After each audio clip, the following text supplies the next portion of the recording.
Hey, so you might be wondering what I have in front of me. Well, this is a video about repairing a sagging headliner. This headliner in question is from a 2007 Jaguar XK Coupe. It's like a XK 150. But I also have a sagging headliner on my Chevy truck, roughly the same era, 2007. And I don't know, maybe it's just a combination of time and materials, and I don't know exactly why both of the headliners decided to kind of sag at the same time. Maybe it's from driving around with the windows open and the buffeting of the air causing it to accelerate. Essentially though, everything seems to be stupid expensive. And before I even get close to going to a Jaguar dealership and giving them more money for something that's going to give me the same trouble in the end, I thought I would try and repair this myself. So,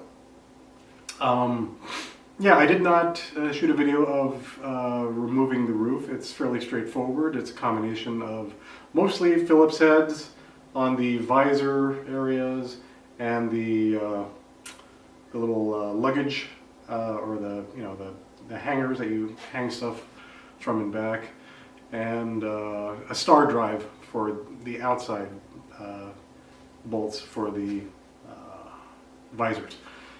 Anyway, it came out fairly easy, just very kind of gentle pulling on kind of the panels around it to pop them loose.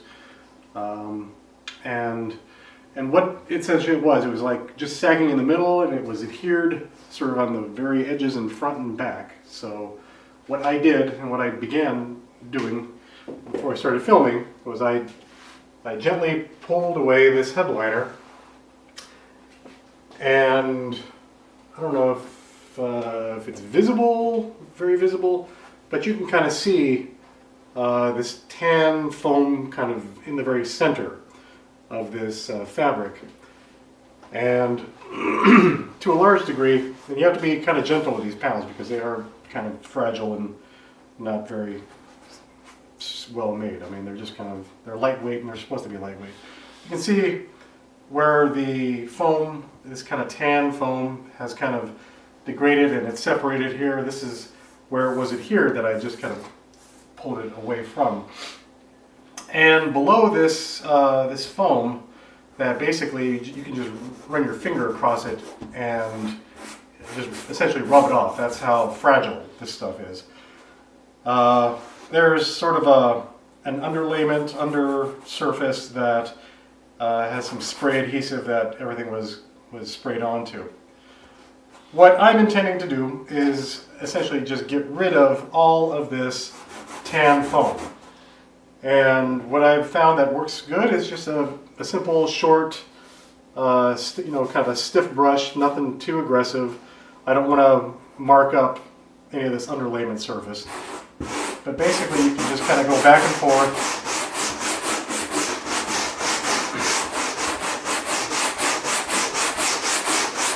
Very gently, and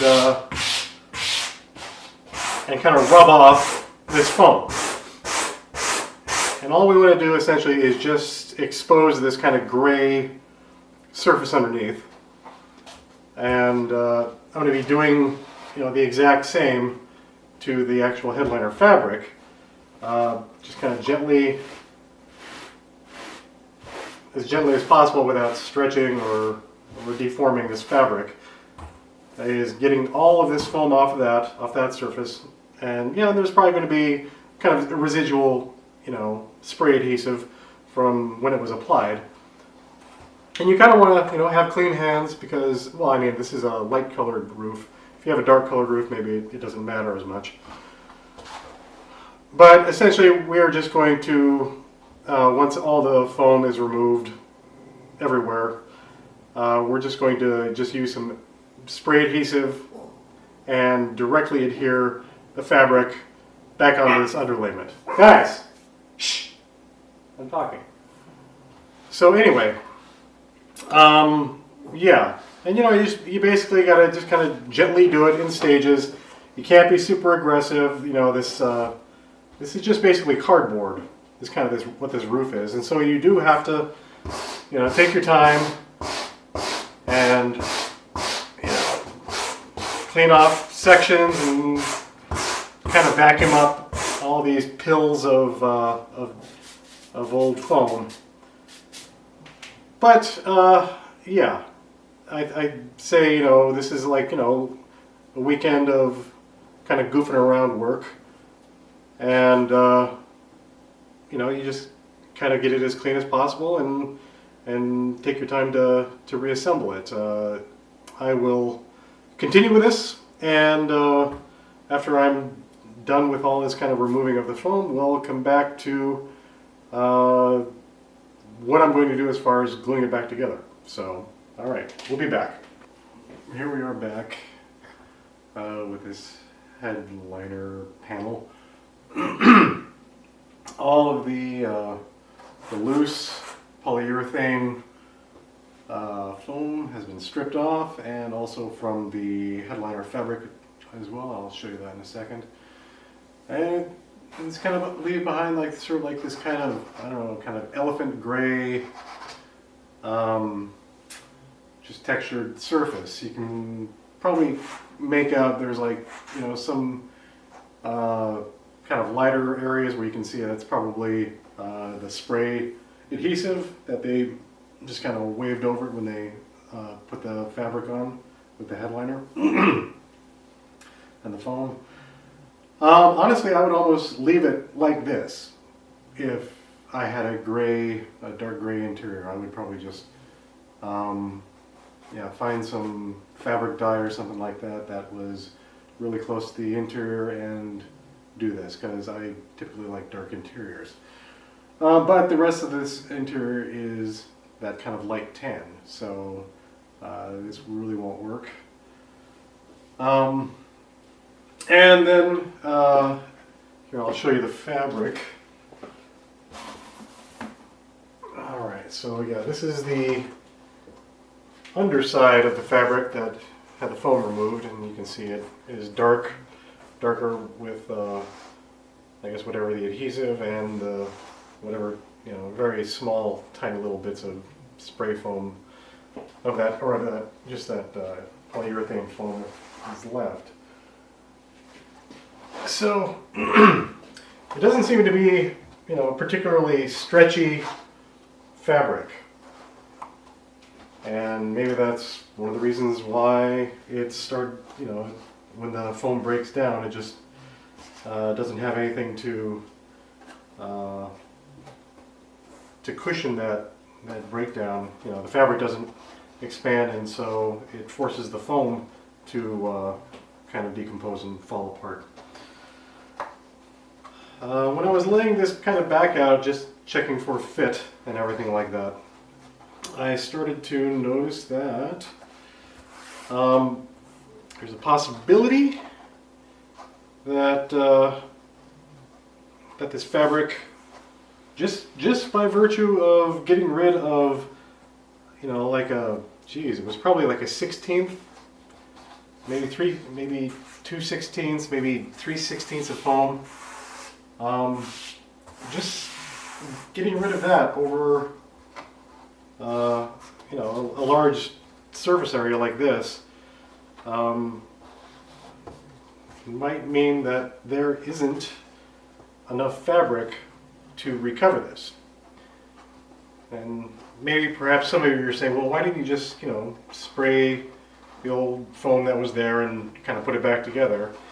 Well, because it would just fail in very short order regardless.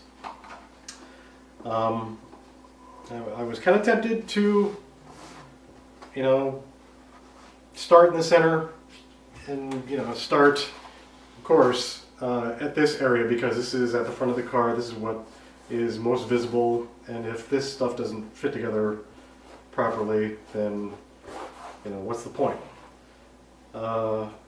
a lot of these other edges are covered with other overlapping panel pieces, that kind of trim panels that go along the roof.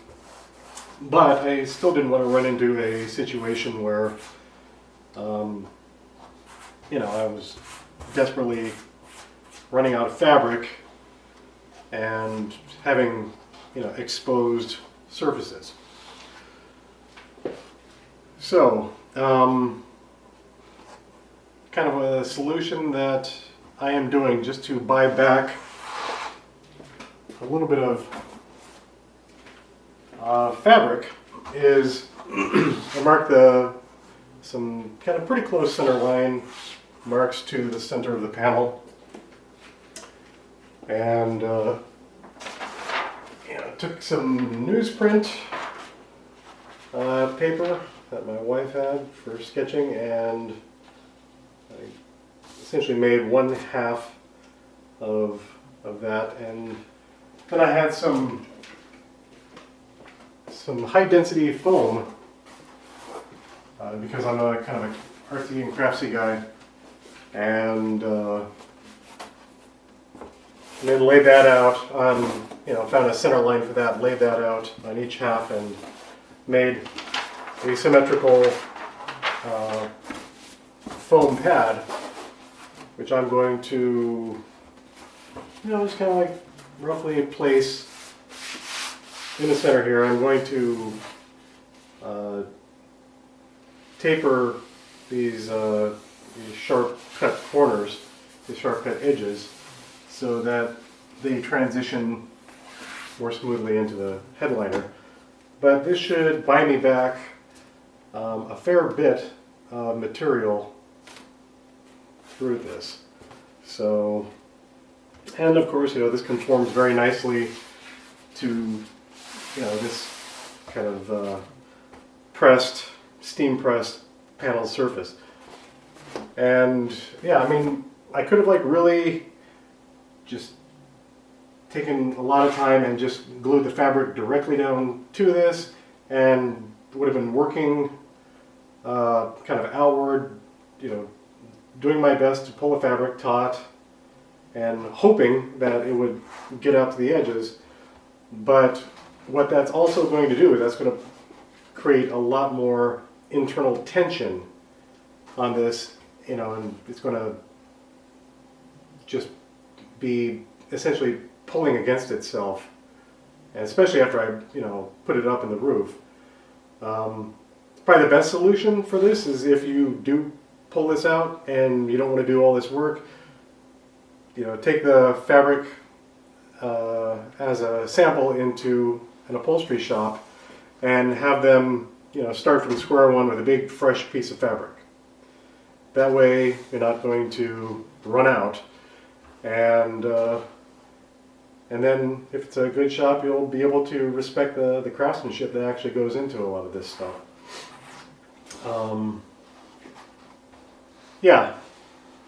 So I am going to continue on that, and we will pick this up after I have finished getting this piece of foam better prepped for applying here. Okay, so here is that piece of foam that I cut out and placed into the panel. I just used some standard spray 77. It's 3M spray 77. It seems like it's pretty darn good. Multi-purpose adhesive. Maybe it's not exactly the right thing. And so if I have to do it again, I can do it again with stronger stuff. But yeah, this is just sort of a try and see how it works kind of thing. So yeah, I'm not advertising like that this is professional or anything. Anyway,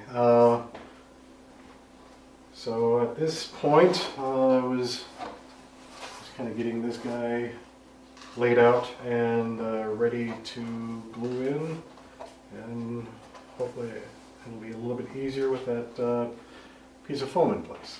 So I will show you the result of that when I'm done. Alright, so that was a little bit of an adventure. Gluing old fabric back into place. Yeah, just initially it's okay.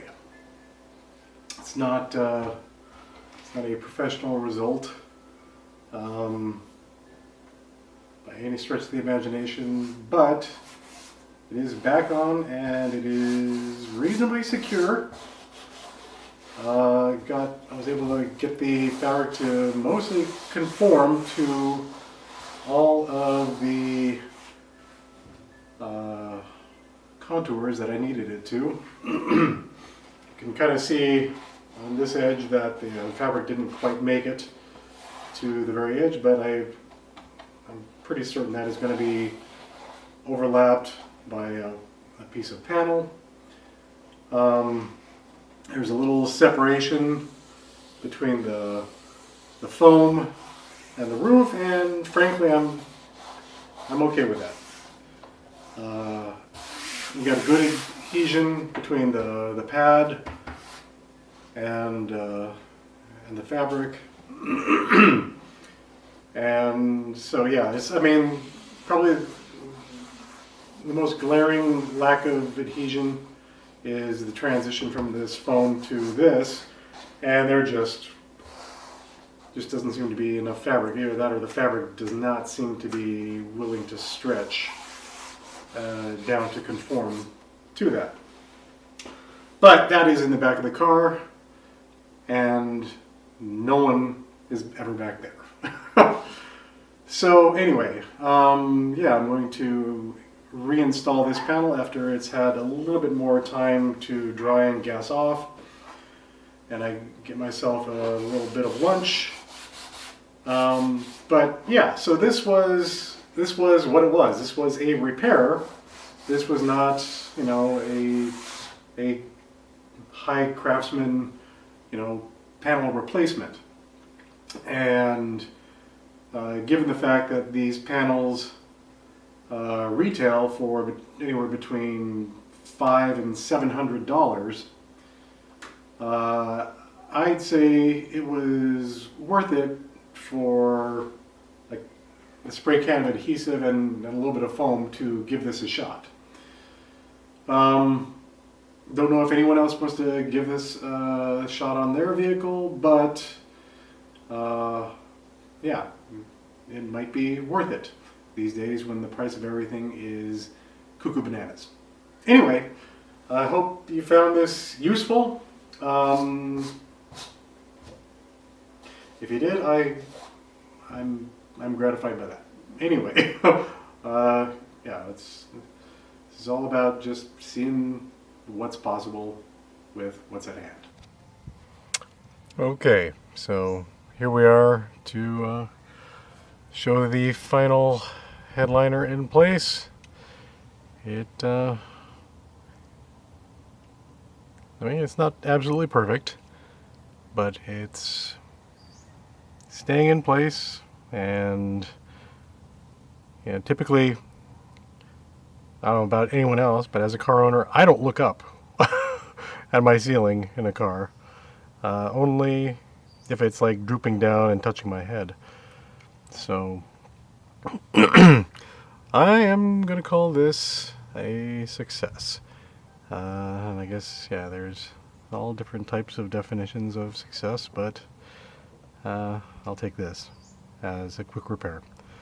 Anyway, that's it. Hope this was an educational video, I guess, and hope it would help somebody.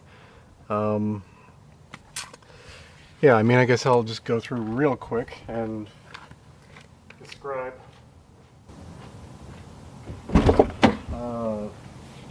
process of disassembling.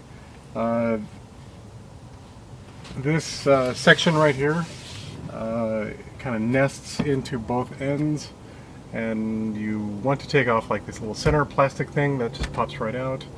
A Phillips head screwdriver for this part of the visor, a little star drive, I think it's like a T20 for this side, and those come down and away, and it allows you to kind of gently pop these pieces out. And also the little back coat hook thing that's just a standard Phillips head also. That allows you to drop that back panel so you can remove the centerpiece, and if you do both sides, the whole thing just kind of gently, pops out of its area and you can remove it. And of course reverse is just the reverse of those steps. Anyway, that's it. And I've been crazy busy with everything else in life, as I guess we probably all are experiencing.